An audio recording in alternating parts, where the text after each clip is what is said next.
வணக்கம் ஐயா. வணக்கம்மா, உட்காருங்க.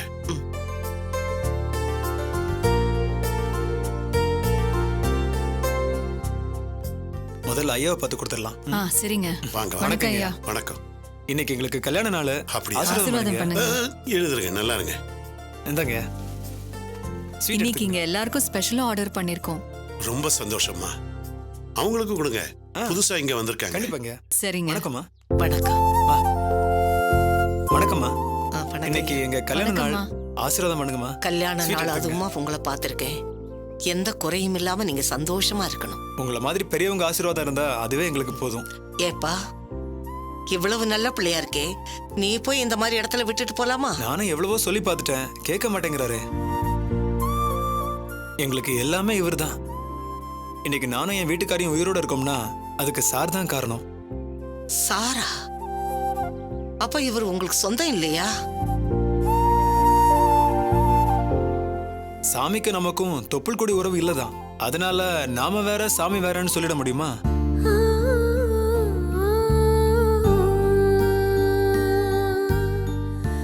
எனக்கு எங்க அம்மா அப்பா உயிர் கொடுத்தாங்க. 2வது முறை எங்களுக்கு சார் தான் உயிர் கொடுத்தாரு. அதனால இவர்தான் எங்களுக்கு அம்மா அப்பா எல்லாமே. அதெல்லாம் ஒண்ணும் இல்லப்பா, யாருக்கா இருந்தாலும் நான் அதைத்தான் செஞ்சிருப்பேன். அப்படி சொல்றது உங்க பெருந்தன்மையா? ஆனா நீங்களே எங்களுக்காக இறங்கி வந்து வாதாடினது எங்களுக்கு எவ்வளவு பெருமை தெரியுமா? ஆமாங்கம்மா, எங்க சொத்து பூராவையும் ஒருத்தன் ஏமாத்தி எடுத்துக்க பார்த்தாமா. ஜட்ஜ்மெண்ட் எங்களுக்கு எதிராக வந்துருச்சுமா. அதை கொடுத்ததே சார் தாமா.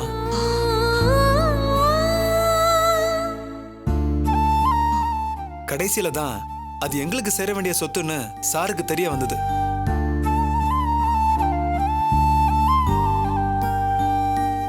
நாங்க 2 பேரும் தற்கொலை பண்ணிக்கலாம்னு முடிவு பண்ணிட்டோம். அப்ப சாரே எங்களுக்காக கோர்ட்டுக்கு வந்து வாதாடி அது எங்க சொத்துதான்னு சொல்லி திரும்ப வாங்கி கொடுத்தாரு. அதெல்லாம் எதுக்குப்பா இப்போ? நியாயம் உங்க பக்கம் இருந்துச்சு, அத முறைப்படி செஞ்சேன். சரி சரி, எல்லாருக்கும் சேர்த்து ஸ்வீட் கொண்டு வந்திருக்கல? கொண்டு வந்திருக்கேங்கய்யா. அப்ப எல்லாருக்கும் கொண்டு போய் கொடு. சரிங்க. சரிங்க. போங்க.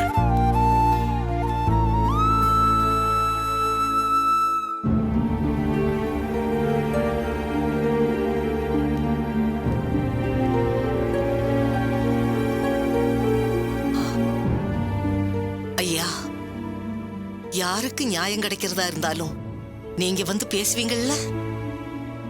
என் மருமக அதான் அன்னைக்கு ஆஸ்பத்திரிக்கு உங்களை கூட்டிட்டு போனாலே என் மருமக சுந்தரி, அவளுக்கு கிடைக்க வேண்டிய சொத்தை என் 2வது மகன் ஏச்சி பறிச்சுக்கிட்டான்.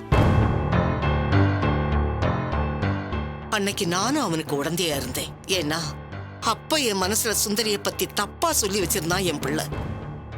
நானும் அதை நம்பி சொத்துல அவளுக்கு பங்கு போயிடக்கூடாதுன்னு நினைச்சேன். அன்னைக்கு சொத்துல பங்கு கேட்டு கண்ணீரோடு வந்து நின்ன சுந்தரிய நாங்க எல்லாரும் விரட்டி விட்டுட்டோம். அன்னைக்கு இருந்த சொத்தோட மதிப்பு 50,000. அதுல சரி பாதியா என் மூத்த மகனுக்கு சேர வேண்டியது அவளுக்கு போய் சேரல.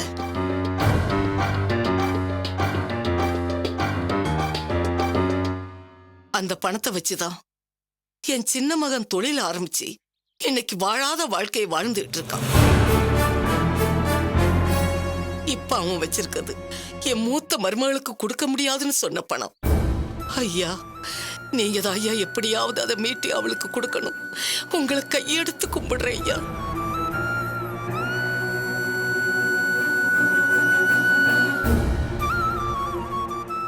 உங்க பையன் தானே, நீங்களே இதை பேசி முடிவுக்கு கொண்டு வரலாமே.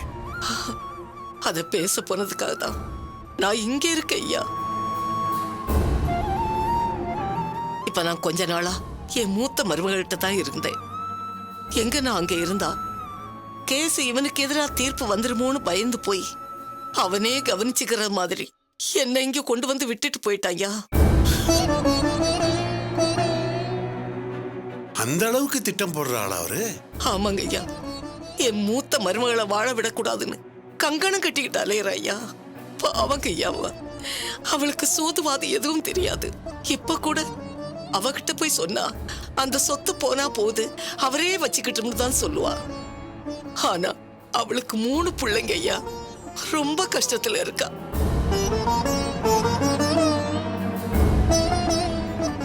அப்போ இது இது வரைக்கும் அவரை எதிர்த்து நீங்க எந்த கம்ப்ளைண்ட் கொடுக்கலையா? சுந்தரிக்கு இத்தனை நாளா விவரம் பத்தாம அவ எதுவுமே பண்ணல. இப்போ அவ பிள்ளைங்க தலையெடுத்துதான் அவன் மேல கேஸ் போட்டிருக்காங்க. இவ்வளவு நாள் எப்படியோ இருந்துட்டீங்க, பரவாயில்ல விடுங்க. உங்க மருமகளுக்கு சேர வேண்டிய சொத்தை வாங்கி கொடுக்க வேண்டியது என்னுடைய பொறுப்பு. ஐயா, இந்த ஒரு உதவி மட்டும் செஞ்சிருங்க. எங்க தலைமுறையே உங்களுக்கு நன்றி உள்ளவங்களா இருப்போம். நடந்த அத்தனைக்கு நான் ஒருத்தி தாயா சாட்சி. அதனால தாயா என் உசுரை நான் கையில பிடிச்சிட்டு இருக்கேன். இதுல ஒரு நியாயமான தீர்ப்பு வர்ற வரைக்கும் என் உசுறு போகாதையா, போகாதையா.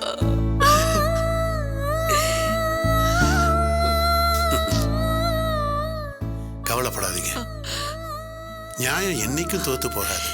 எனக்கு அந்த நம்பிக்கை வந்துருச்சு ஐயா. இல்லைன்னா எங்கேயோ இருந்த என்ன துரை எதுக்காக இங்க கொண்டு வந்து சேர்க்கணும்? உங்களுக்கு சுந்தரி உதவி பண்ற சூழ்நிலை எதுக்காக வரணும்? கண்டிப்பா இதுல எல்லாம் ஒரு கணக்கு இருக்கு ஐயா.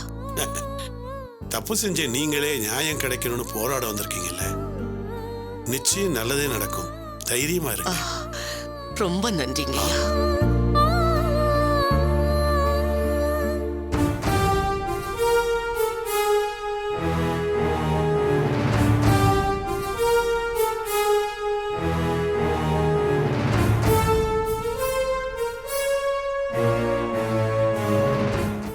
கவிதா, உனக்கு வேணா அது வெறும் ரிங்கா இருக்கலாம், ஆனா அது எனக்கு உசுறு. இப்ப கூட நீ உன் கையில ரிங் போட்டிருக்கியா இல்லையான்னு என்னால பார்க்க முடியல. நீ போட்டிருந்தா சந்தோஷத்துல என் மூச்சு நின்னு போயிரும், போட்டுக்கலனா துக்கத்துல தொண்டை அடைச்சு என் உசுறு போயிரும். நீ அந்த மோதிரத்தை கையில போட்டிருக்கியா இல்ல கால்ல போட்டு மிதிச்சிட்டியா? கவிதா, உன்னை பார்த்ததும் பட்டாசை கொளுத்தி மனசுக்குள்ள போட்ட மாதிரி இருந்துச்சு. கரண்ட தொட்டா சொட்டீர்னு ஷாக்கடிக்குமே, அப்படி சுண்டி இழுத்துச்சு. நீ என்னோட மின்சாரம், நான் தான் உன்னோட சம்சாரம். சி சி சி சி சி சி சி சி சி சி சி சி சி சி சி. ஓ சஞ்சய், டேய் சொதப்பாதடா. ஓகே கவிதா, உனக்கு வேணா அது வெறும் ரிங்கா இருக்கலாம்.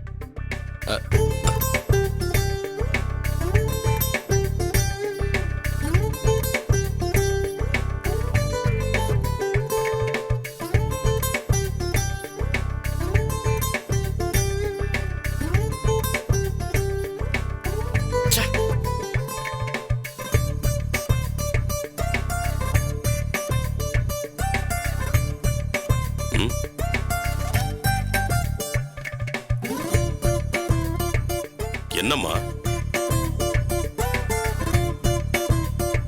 சஞ்சயா? இரு ஒன்னும் புரியல. வசந்தா. வரேங்க.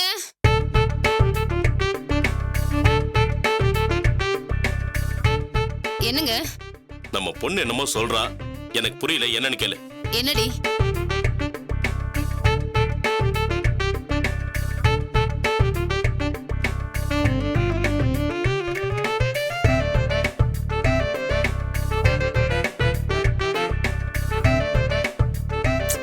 ஓ அதுவா?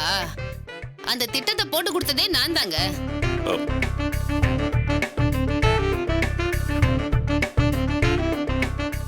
ஆமாங்க, அந்த சுந்தரி சொல்றதுக்கு முன்னாடி நாமளே முந்திக்கணும்னு சொன்னேன். அவனும் போய் எல்லாத்தையும் சொல்லிட்டு வந்துட்டான்.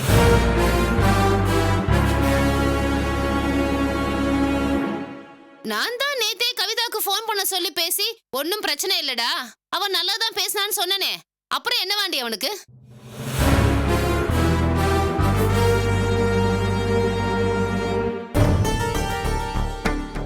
எதுக்கு அவன் பயப்படுறான்? இரு, நான் போய் பேசிட்டு வரேன். வசந்தா, இருங்க ஒரு நிமிஷம் இரு. என்ன? இங்க பாரு, ஒரு அளவுக்கு மேல அவன் பிரைவசில நம்ம தலையிடக்கூடாது. இல்லைங்க, அது நான் சொல்றேன்ல, கேளு. அவனுக்கு தெரியாத, அவன் எல்லாத்தையும் பாத்துக்குவான். அந்த பொண்ணு வந்தா கூட நீ எதையும் கண்டுக்காத. இந்த காலத்து பொண்ணுங்கெல்லாம் நம்ம முடிவெடுக்க இவங்க யாருன்னு சட்டுன்னு கோவப்பட்டுருவாங்க. இல்லைங்க, நம்ம சஞ்சய்க்கு அவளை ரொம்ப பிடிச்சிருக்குங்க. அது நடக்காம போயிடுச்சுன்னா? அந்த பொண்ணு முடியாதுன்னு சொல்லிட்டா நீ வழுக்க டைமா பிடிச்சி கட்டி வைக்க போறியா? நீ அமைதியா இருந்தாவே எல்லாம் நல்லபடியா நடக்கும். என்னங்க நீங்க? டேய் இங்க வாடா. என்னடா ஏண்டா கண்ணாடி எல்லாம் பார்த்து புலம்பிட்டு இருக்கியா? உனக்கே இந்த தேவையில்லாத பயம்? அம்மா நான் பாத்துக்கிறேன், எல்லாம் நல்லபடியா நடக்கும், நீ தைரியமா இரு. அட போமா, எனக்கு நம்பிக்கையே இல்ல. டேய் நான் உள்ள நம்பிக்கை. போயிட்டு டேய் டேய் சஞ்சய், சஞ்சய், டேய் என்னங்க இவன்?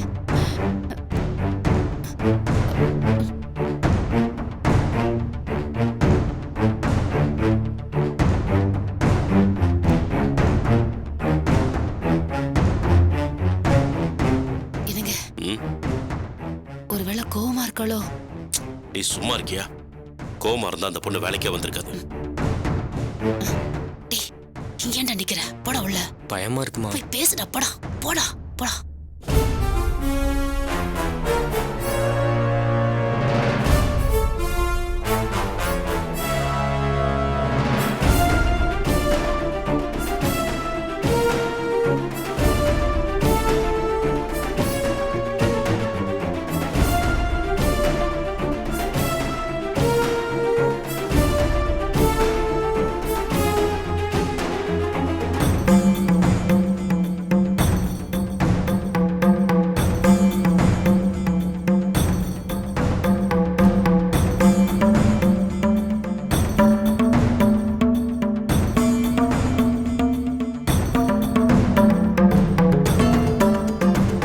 கவிதா,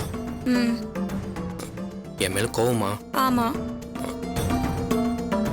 ஏன்?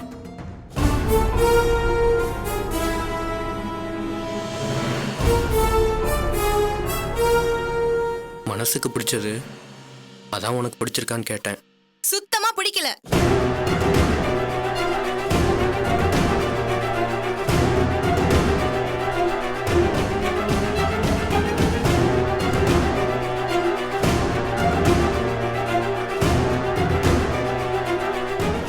தெரியும், உன் கையில மோதிரம் இல்லைன்னதும் நான் புரிஞ்சுக்கிட்டேன். இப்போ என்ன பண்ண போற? தெரியல. எங்கேயாவது குட்டிச்சவர் இருந்தா அங்க போய் முட்டிக்கோ.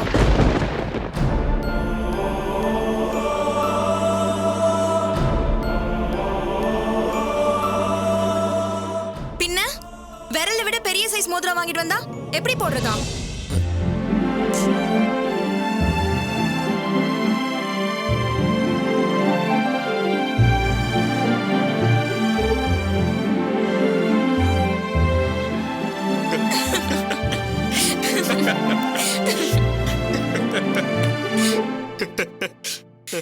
லூசு, உன்னை எனக்கு ரொம்ப பிடிச்சிருக்கு. உன்ன மாதிரியே மோதிரமும் லூசா இருந்துச்சா, அதான் போட்டுட்டு வரல.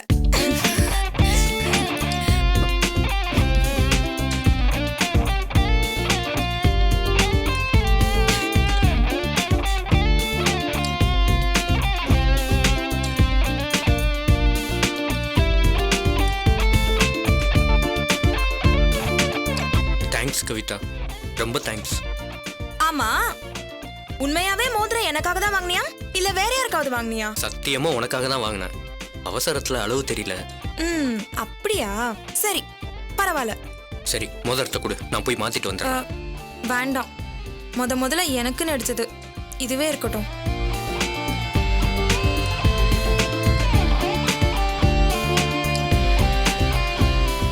சரி, மோதிரத்தை ஒரு நிமிஷம் கூட. எதுக்கு? குடு சொல்றேன்.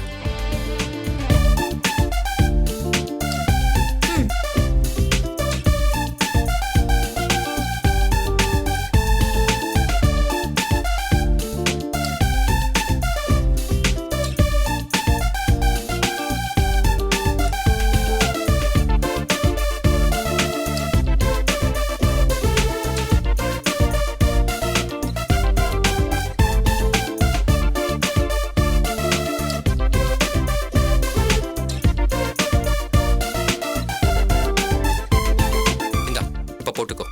ஏன் நீயே போட்டு விட மாட்டியா?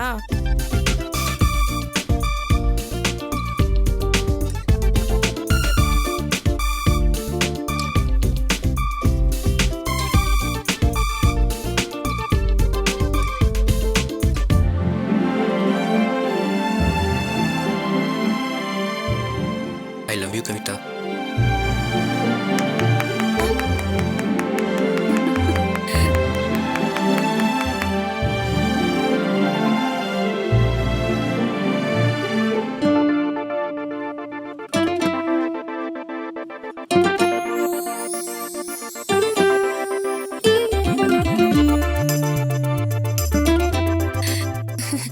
வாமா வாமா வா வா வா எவ்வளவு சந்தோஷமா இருக்கு தெரியுமா?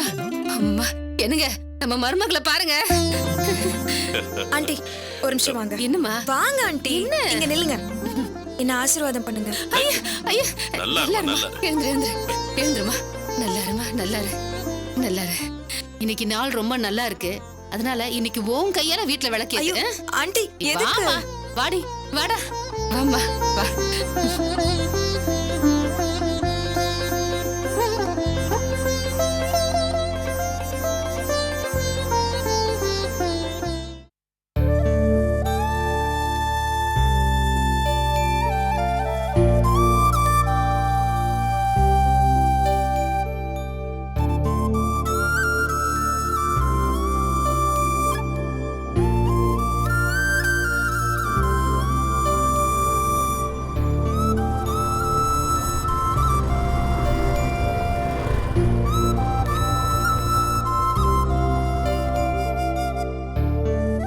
வாங்க நட்ராஜ். சாரிங்க. எதுக்கு? இல்லை இன்னைக்கு நிச்சயதார்த்தத்துக்கு வந்துட்டு பாதிலே கிளம்பி போயிட்டேன்ல. என் ஒய்ஃபு கொஞ்சம் உடம்பு சரியில்லை, அதான். இல்ல நட்ராஜ், நீங்க போய் சொல்றீங்க.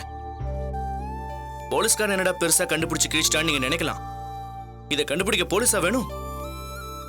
நீங்க இப்பதான் சந்திரமாவுக்கு மருமக. நான் பிறந்ததுல இருந்து அவங்களுக்கு சொந்தக்காரன். ஓகேங்க, தனிப்பட்ட விஷயத்த நான் பேச வரல. நான் உங்க தங்கச்சியை கல்யாணம் பண்ணிக்க போறேன். சந்திரமாவை பத்தி பேச எனக்கு எந்த ரைட்ஸும் இல்ல.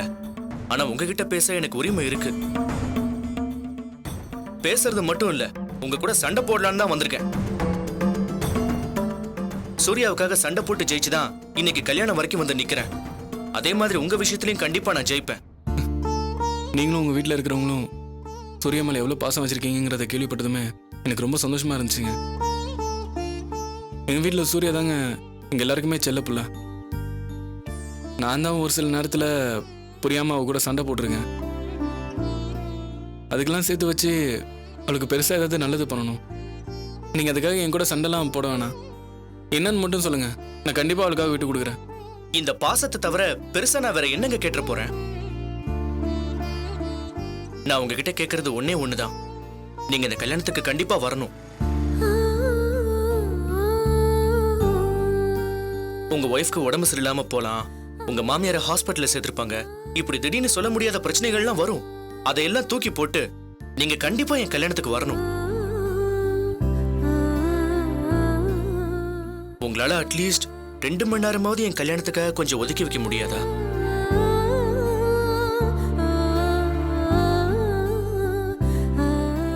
உங்க தங்கச்சிக்காக விட்டு கொடுக்கறேன்னு சொன்னீங்கல்ல, கேட்கறதுக்கு ரொம்ப சந்தோஷமா இருந்துச்சுங்க. அதே மாதிரி உங்க அம்மாவையும் கொஞ்சம் நினைச்சு பாருங்க. தன்னோட கடைசி பொண்ணுக்கு கல்யாணம், அதுக்கு தன்னோட எல்லா பிள்ளைங்களும் வரணும், வந்து கலந்துக்கணும்னு அவங்க ஆசைப்பட மாட்டாங்களா? நீங்க வரணுங்கிற எதிர்பார்ப்பை விட நீங்க எங்க வராம போயிடுவீங்களோங்கிற பயம் தான் அவங்க கிட்ட ஜாஸ்தியா இருக்கு. இல்லை நான் கண்டிப்பாக வருவேங்க. திரும்பவும் சொல்றேன் நட்ராஜ், உங்க மேல எங்க யாருக்கும் கோவமோ வருத்தமோ கிடையாது. ஆனா திவ்யாமா உங்களை கண்டிப்பா வரவிட மாட்டாங்க. அதனாலதான் நாங்க எல்லாருமே பயப்படுறோம். அவங்க சொன்னா நான் எப்படிங்க வராமல் இருப்பேன்? அவங்க சொல்லலங்க, ஆனா சபதமே போட்டிருக்காங்க. ஆமா நட்ராஜ், அவங்க அத்தையை பார்த்து நீ எப்படி இந்த கல்யாணத்தை நடத்திடுவேன்னு பார்க்கலான்னு சபதம் போட்டிருக்காங்க. அத்தையை நடு ரோட்ல நிறுத்தி அவங்களோட சண்டை போட்டிருக்காங்க.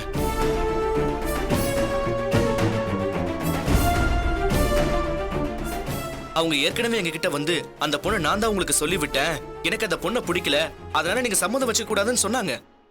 ஆனா நாங்க உங்க பேச்ச கேட்கல. அதனால எங்க கூட அவங்க பேசுறதும் இல்ல. எங்களை மிரட்ட முடியாதுல்ல, அதான் அத்தையை மிரட்டி இருக்காங்க. நிஜமா எனக்கு இந்த விஷயத்தை பற்றி எதுவுமே தெரியாதுங்க. அவங்க என்ன வேணாலும் சொல்லட்டும், அதை கேட்டுப்பேன் நான். ஆனால் எங்க அம்மாவை பேசுறதுக்கு அவங்களுக்கு என்ன ரைட்ஸ் இருக்கு? நீங்க கோவப்பட வேணாம், அவங்க கூட சண்டைக்கும் போக வேண்டாம். கல்யாணத்துல நீங்க குடும்ப தலைவனா வந்து நிக்கணும். அதான் சூர்யாவுக்கு, எனக்கு, அத்தைக்கு எல்லாருக்கும் சந்தோஷம். நான் சொல்ல வந்தது ஒன்னே ஒண்ணுதாங்க. திவ்யா அம்மா உங்களை அனுப்பக்கூடாதுன்னு ஏதாவது திட்டம் போடுவாங்க. நீங்க ஏமாந்துடாதீங்க. யார் என்ன சொன்னாலும் சரிங்க, நான் இல்லாமல் உங்கள் கல்யாணம் நடக்காது. போதுமா? இது போதுங்க, இது போதும். ரொம்ப தேங்க்ஸுங்க. நான் கண்டிப்பாக வருவேங்க. சரிங்க நட்ராஜ், எனக்கு டைம் ஆயிடுச்சு. நான் கிளம்புறேன், வரேன். சரி.